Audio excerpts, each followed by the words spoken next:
ஓடினேன் ஓடினேன் எல்லை எங்கும் ஓடினேன் தண்ணி இல்லையே எஞ்சி எஞ்சி ஓடினேன் ஓடினேன் ஓடினேன் கடலை தாண்டி ஓடினேன் தண்ணி இல்லை என்று எஞ்சி வறந்த நதியை நண்டு கண்டு ஓடினேன் ஓடினேன். எம்மா, இந்த ஜென்சிக்கு பைத்தியம் பிடிச்சிட்டுன்னு நினைக்கேன். பெரிய ஆஸ்பத்திரியாக கொண்டு போய் காமி, அப்பதான் மண்டையில் உள்ள மூளையெல்லாம் சரியாகும்.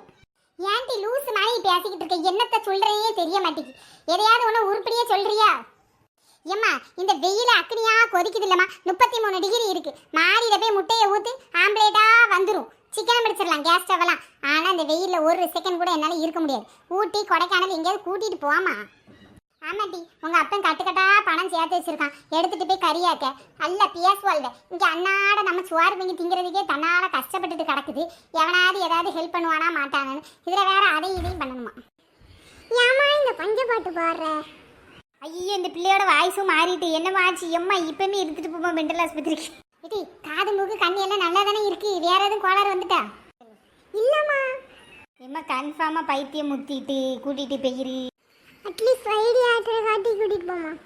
இருட்டி, உன்னை கீழ்ப்பாக்கம் கூட்டிகிட்டு போன நேரத்தில் நீ வைகை ஆற்று கூட்டிகிட்டு போனோமா? கிளம்பு போவோம் கீழ்பாத்திரி மென்டல் ஆஸ்பத்திரிக்கு.